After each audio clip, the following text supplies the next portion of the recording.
Assalamualaikum warahmatullah. Alhamdulillah wassalatu wassalamu ala nabiyina Muhammad wa ala alihi wa sahbihi ajma'in, amma ba'd. Ni la ilaha illallah Muhammadur Rasulullah. Ni mana na la ilaha illallah. Ya mana na la ilaha illallah na dadait pensaksian ko dadait asimban dait pensimban la ilah. Dadait pensimban.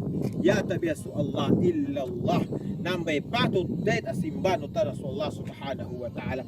May kaasutaw na manghili sa simban ni nasarakaw sa alkain Allah ta'ala nantuwa sa nakatawan to nakasakuto nakaunop ka no shirk way na shirk na may kayan ka makwaso shirk akbar na di ka ampun Allah ta'ala kamay kaluwa matay sa tao kagina kamay to nasabutan no tao inambay maana no la ilaha illallah na din ka patumpukan dala date patut asimban ya tabias kanim Allah subhanahu wa ta'ala itu sebuah tauhid la ilaha illallah pagin sa Allah ta'ala maadan tanong ka mga tawan to yan ang prinsipal sa Allah subhanahu